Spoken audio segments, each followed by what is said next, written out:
Добрый день, дорогие зрители и слушатели. Я приветствую вас на канале «Америка ищет таланты» с Ольгой Молев. И я хочу рассказать вам о том, что у нас появилась новая рубрика «Новости иммиграции», которую будет комментировать иммиграционный адвокат Татьяна Арестова.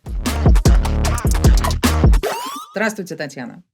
Добрый день, здравствуйте, здравствуйте, уважаемые зрители и слушатели. Татьяна, смотрю я на то, что происходит в нашем государстве, и вижу, что не устает оно создавать тем и проблем для вас, для адвокатов. С одной стороны, хорошо, что работы больше, а с другой стороны, эти сложности, которые государство постоянно придумывает, такое ощущение, заняться им больше нечем, да?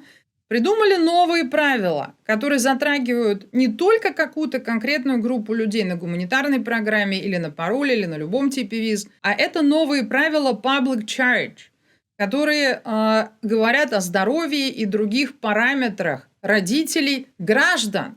Чем родители граждан-то затронули наше государство? Расскажите, пожалуйста, ваше мнение.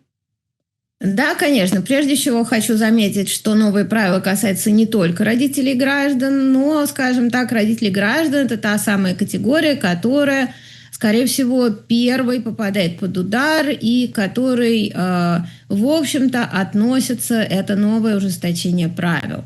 Итак, администрация президента Трампа решила снизить, скажем так, нагрузку на американскую систему здравоохранения со стороны вновь прибывающих иммигрантов путем новых правил, относящихся именно к public charge, то есть к тем затратам, которые государство может потенциально иметь из-за того, что приезжают сюда люди и обращаются за государственной поддержкой в плане медицинской помощи.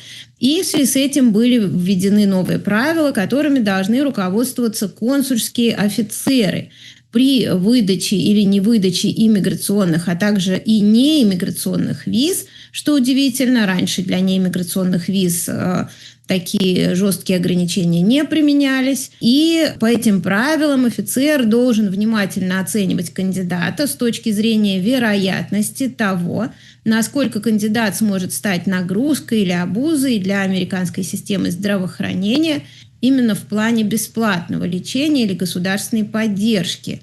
И, соответственно, иммиграционные визы, также туристические визы, студенческие визы и даже такие визы, которые традиционно являлись визами двойного намерения, виза H, виза L, все эти визы теперь будут рассматриваться консульским офицером не только с точки зрения того, соответствует ли человек базовым условиям этих виз, но и не станет ли данный человек обузой для американской здравоохранительной системы.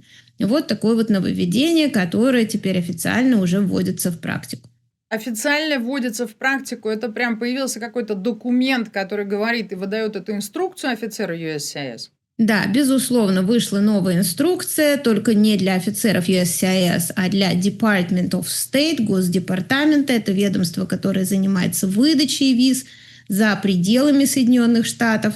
То есть этот документ предназначен для консульских офицеров, которые выдают или не выдают визы и, соответственно, могут в визе отказать по причинам, связанным со здоровьем заявителя или другими факторами, которые наводят на мысль, что данный заявитель может каким-то образом оказаться на шее у государства. Скажите, пожалуйста, а есть ли какой-то перечень заболеваний или рекомендаций, потому что на шее у государства, скажем так, я очень скептично отношусь к эффективностям траты государственного бюджета, и об этом мы поговорим отдельно.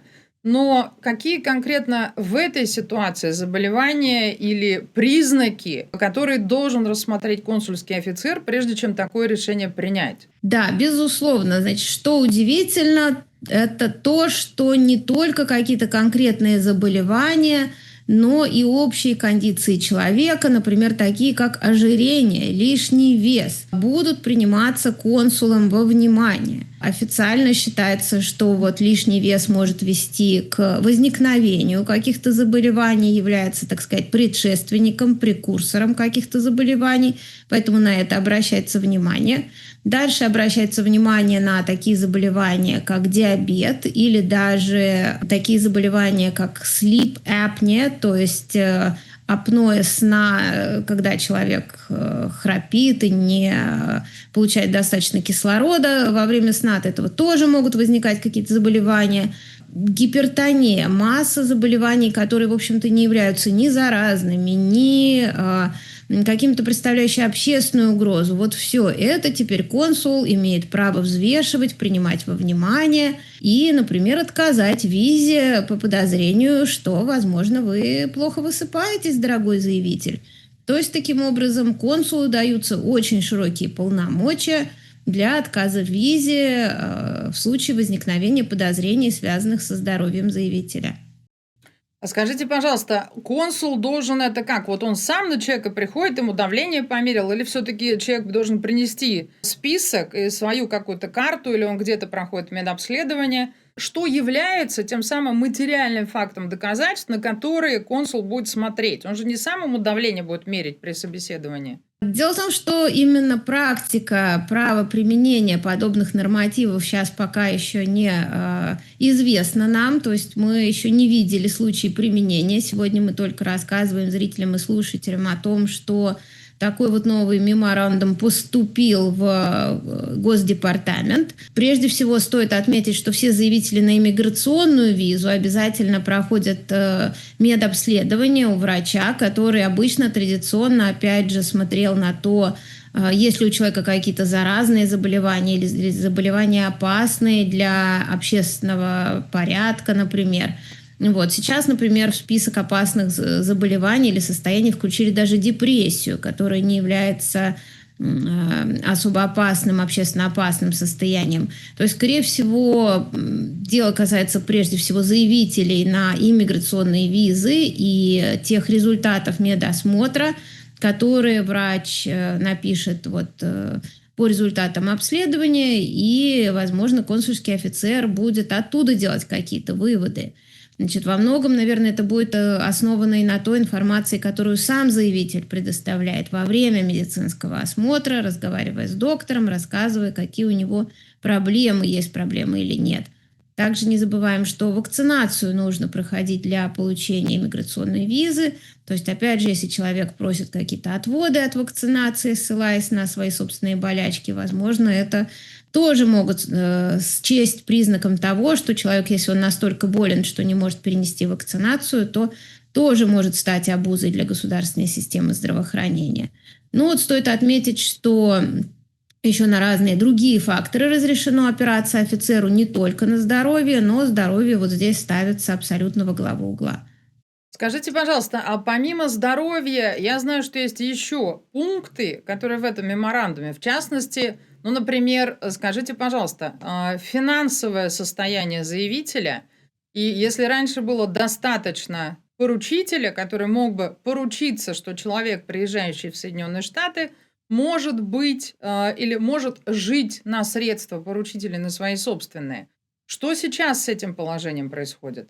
Требования поручителя никто не отменял. Требования поручителя по-прежнему сохраняются. То есть так называемый affidavit of support, документ о поддержке иммигранта, требуется предоставить, но в данный момент этот документ становится уже недостаточным. Если раньше спонсор должен был показать необходимый доход выше определенного уровня, он был не очень высокий, и таким образом закрывал требования поддержки, то сейчас консул может попросить наличие дополнительных средств, доказательства наличия дополнительных средств. Если у заявителя есть какие-то ситуации со здоровьем, то либо заявитель, либо его спонсор, они должны доказать, что есть средства на лечение, что фактически на протяжении всей жизни данный заявитель будет лечиться за свой счет и не будет прибегать к государственной помощи. Вот такие вот требования, достаточно сложные к выполнению, ставит этот меморандум для того, чтобы виза была выдана.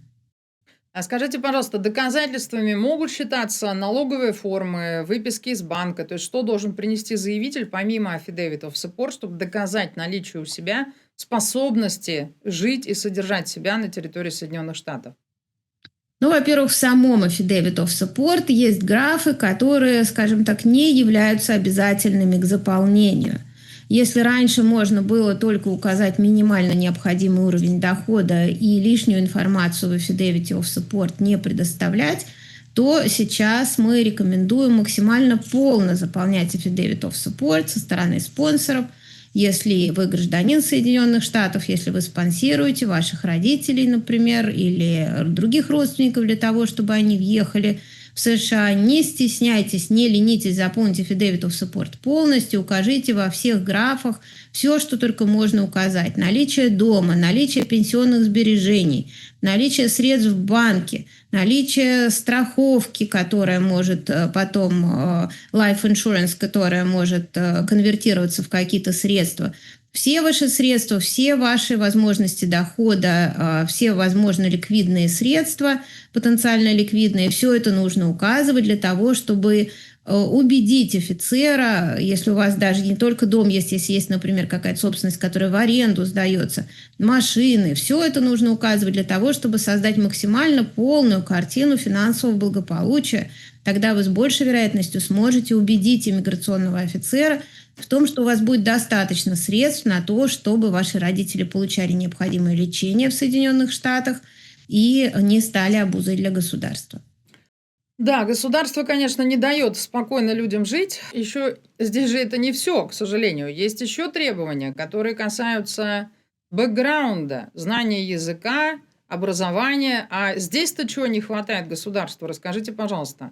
Я сильно подозреваю, что государственные чиновники посмотрели на статистику, а статистика достаточно четко коррелирует знание языков, уровень образования, а также опыт, может быть, квалифицированной и неквалифицированной работы с тем, насколько вероятно, что человек, опять же, будет прибегать к государственной помощи и пособиям. И решили эти требования тоже внести в арсенал консульского офицера. Так что теперь консульский офицер будет смотреть не только на состояние здоровья заявителей и наличие материальных средств. Консульский офицер будет смотреть на знание языка, на то, какой опыт работы был у человека, насколько он имеет опыт работы квалифицированный или неквалифицированный. И, возможно, тоже будет учитывать эти факторы. Во всяком случае, в меморандуме эти факторы упоминаются, как те, которые могут привести к тому, что консул вынесет решение о том, что данный заявитель потенциально может стать обузой для государства. То есть человек, имеющий потенциал к тому, чтобы каким-то образом самостоятельно себя обеспечивать, будет иметь преимущество по отношению к человеку, который, как я уже сказала, может оказаться на шее у государства. То есть люди, иммигрирующие по воссоединению, например, семьи, традиционно они не должны были доказывать, что они будут работать в Соединенных Штатах. Теперь показать, что человек сможет, возможно, здесь работать продуктивно, является безусловным плюсом. Меня, конечно, это очень сильно удивляет, но вас уже вряд ли чем-то можно удивить, потому что за ваши 25 лет практики вы видели всякое. Можно вас попросить подытожить и сказать нашим зрителям и слушателям, кого в целом касается это нововведение и на какие именно вещи нужно обращать внимание, чтобы соблюсти эти новые чудесные требования, которые... На мой взгляд, это просто излишние какие-то вещи, которые осложняют жизнь тем, кто действительно хочет и может работать и приехать в Америку и принести пользу, да? Потому что если человек, например, жутко талантливый, да, у него может быть гипертония, но я дико извиняюсь, при существующем уровне развития медицины гипертония прекрасно лечится дженериками, таблетками, масса средств к этому существует, да? Поэтому, несмотря на мое возмущение, мы все равно должны находиться в рамках того законодательства, в рамках которого мы находимся. Поэтому будьте так добры, сделайте, пожалуйста, такое краткое резюме, чтобы людям было понятно, что же им делать и какие бумажки им собирать, чтобы их пропустили в страну, и они смогли все-таки воссоединиться со своими семьями или в принципе, приехать сюда учиться, работать, жить. Ну, прежде всего, я хочу напомнить, что наша программа носит информационный характер, безусловно, не является юридическим советом. И в основном, я думаю, что цель нынешнего выпуска – это предупредить заявителей о том, что данный меморандум был издан. И прежде всего им не стоит удивляться тому, что новые дополнительные требования вдруг начинает предъявлять консульский офицер, начинает интересоваться вашим здоровьем, начинает интересоваться какими-то факторами, такими как образование, знание языка и прочими факторами, которые указаны в меморандуме. Поэтому, безусловно, на вопросы офицеров нужно отвечать правдиво, но в то же время понимать, что если, например, у вас есть что добавить, что, в общем-то, может каким-то образом реабилитировать вас в глазах офицера, показать, что вы не собираетесь становиться обузой для правительства Соединенных Штатов, это очень полезно. Поэтому предупрежден, значит вооружен. Соответственно, собирайте информацию о том, каким образом вы, например, держите под контролем ваше состояние здоровья. Возможно, вы человек спортивный и сдаете нормы ГТО. Возможно, вы интересуетесь иностранными языками или, невзирая на преклонный возраст, по-прежнему активно работаете. Значит, вот все, что вы можете о себе сказать в таком плане, чтобы подчеркнуть, что вы человек активный, работящий и не ищете поддержки от государства Соединенных Штатов, все это будет вам в плюс, невзирая на то, на какой тип визы вы сейчас претендуете. Поэтому важно эту информацию держать в голове и при возможности предъявить, если консул запросит подобные данные. Спасибо большое, Татьяна, за этот подробный рассказ. Спасибо за то, что вы прокомментировали эту чудесную...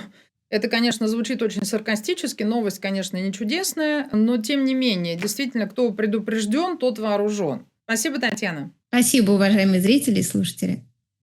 Поэтому, дорогие зрители и слушатели, я благодарю вас за ваше внимание, за то, что вы досмотрели нас до конца. Делитесь этим видео с теми, кому это может быть полезно. А как мы уже поняли, полезно это вообще всем заявителям, неважно, это иммиграционная виза или не иммиграционная. Поэтому весь этот алфавит или алфавит из кучи букв виз, это все подпадает под действие этого меморандума. Поэтому будьте здоровы, носите фитнес-трекеры, подтверждайте, собирайте ваши абонементы в фитнес-клуб и welcome to the United States. Эмигрируйте правильно.